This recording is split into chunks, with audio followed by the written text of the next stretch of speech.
Assalamualaikum warahmatullahi wabarakatuh. Perkenalkan, nama saya Siti Nurfadila dengan NIM 211F 10298, kelas A1, Prodi Pendidikan Luar Biasa. Baik, di sini saya akan mereview film yang berjudul Tare Zameen Par pada tahun 2007.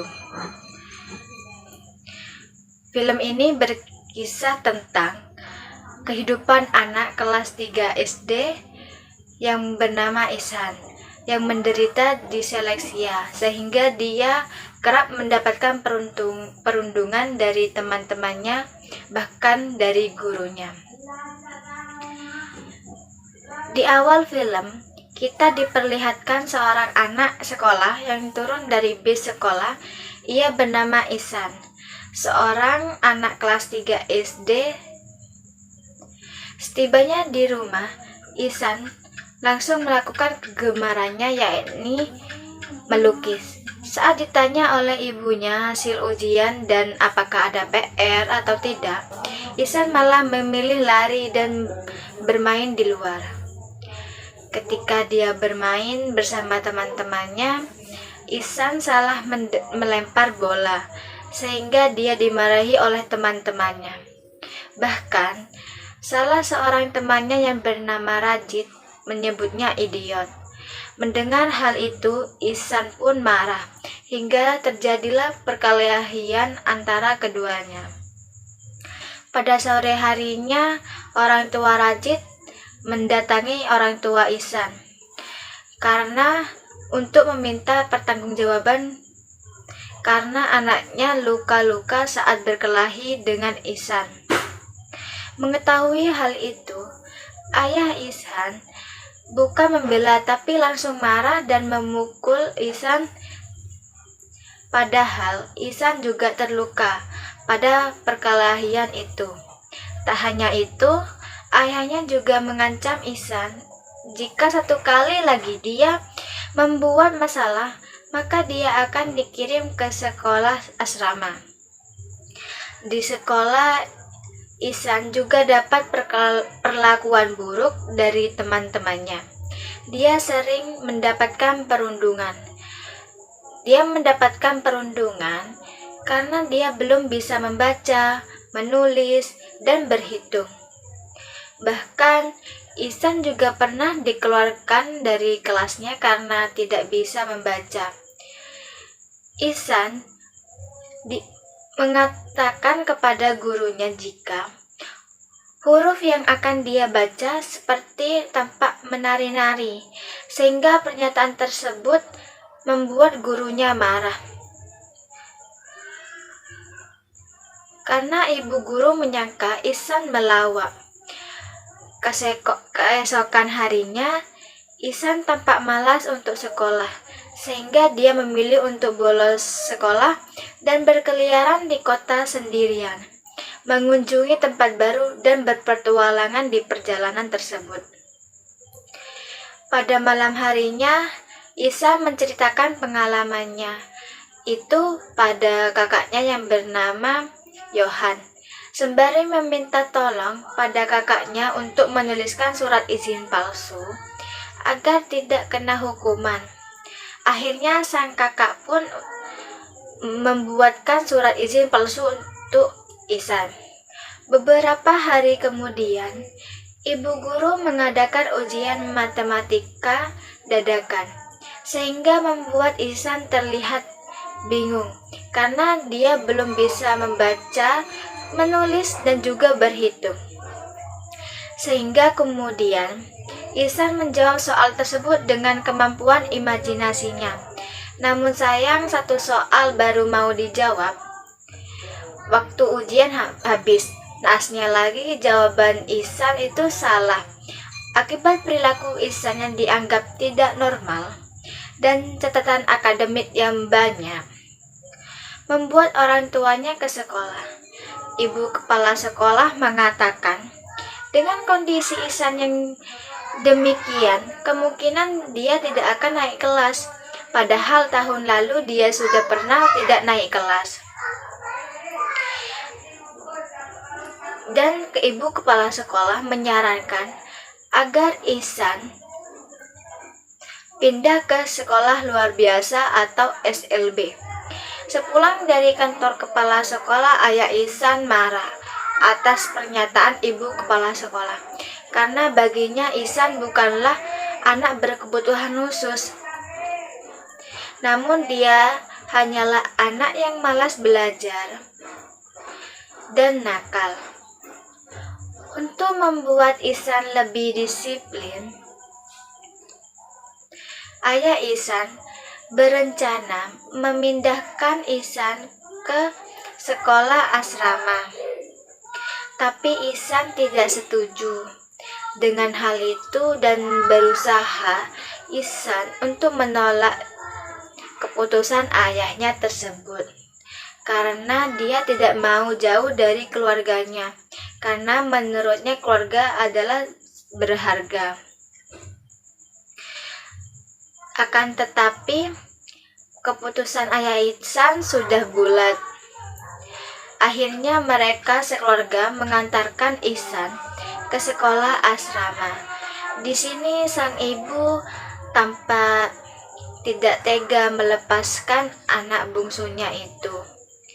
Hari-hari Ihsan di sekolah asrama tidak begitu semangat. Dia lebih banyak murung karena dia menganggap jika tempat itu, yaitu sekolah asramanya,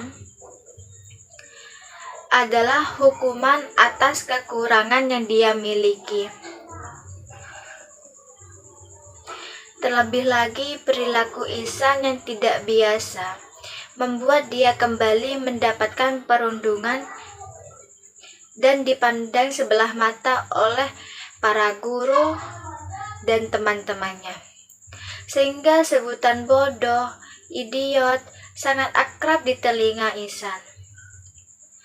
Kondisi ini semakin memperburuk keadaan Ihsan. Apalagi pada suatu ketika, ayah dan ibunya tidak membesuknya pada akhir pekan, yaitu pada hari pembesukan, karena memilih menonton pertandingan tenis yang diikuti oleh kakaknya, Johan. Hal itu membuat Ihsan semakin sedih dan terburuk. Setelah beberapa lama dia tinggal di asrama, sekolah itu kedatangan seorang guru seni budaya yang baru, yang bernama Pak Sangkar.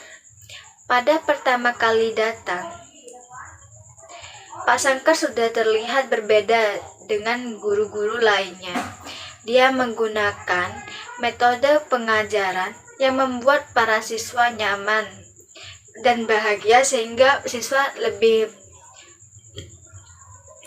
mengerti tentang pelajaran tersebut. Namun tidak untuk Ihsan. Ihsan masih merasa trauma, kecewa dengan kondisi dirinya. Pak Sangkar yang memiliki kepekaan pedagogik melihat ada sesuatu yang ada pada diri Ihsan, sehingga dia mencoba mendekati Ihsan. Namun Ihsan masih merasa takut jika Pak Sangkar sama saja dengan guru lainnya, yaitu merundungi Ihsan. Lalu Pak Sangkar mencoba untuk menanyakan kepada teman-teman Ihsan atas perilaku Ihsan di sekolah. Pak Sangkar juga memeriksa buku catatan Ihsan di sekolah, serta melakukan home visit ke rumah Ihsan. Dari beberapa analisis dan investigasi yang dilakukan oleh Pak Sangkar akhirnya mengetahui jika selama ini Ihsan mengalami diseleksia, namun selama ini tak ada yang menyadarinya. Diseleksia yaitu gangguan proses belajar di mana sang penderita akan kesulitan belajar membaca, menulis, dan berhitung. Hal itu menyebabkan orang yang menderita diseleksia akan kesulitan mengidentifikasi huruf dan angka. pada home visit, Pak Sangker menanyakan pada ayah Ihsan, mengapa mereka mengirim Ihsan ke sekolah asrama. Ayah Ihsan mengatakan, jika Ihsan susah diatur dan nakal, serta keluhan yang lain. Tak hanya itu, ayah Ihsan juga selalu membanding-bandingkan kemampuan Ihsan dengan kemampuan kakaknya, karena kakaknya selalu mendapatkan prestasi dan apresiasi di sekolahnya. Pak Sangker kemudian mengatakan, jika ayahnya hanya bisa mengeluh tanpa memahami anaknya. Pak Sangker mengatakan, selama ini Ihsan menderita diseleksia, namun tak ada yang memahaminya. Namun ayahnya tak percaya, dia masih bersikukuh Ihsan hanya malas belajar dan juga nakal. Kemudian Pak Sangker menunjukkan bukti yang dia dapatkan agar orang tuanya paham. Pak Sangker juga mengingatkan pada Ihsan untuk tidak membanding-bandingkan Ihsan dengan kakaknya Yohan, karena semua orang memiliki kemampuan masing-masing yang tidak sama. Pak Sangker juga mengatakan sesungguhnya Ihsan memiliki bakat melukis yang sangat hebat, namun orang tuanya hanya fokus pada bidang akademis saja, yaitu bergantung pada nilai yang berupa angka saja. Selanjutnya, saat di kelas, Pak Sangker menceritakan kisah seorang yang mengalami diseleksia saat masih kecil.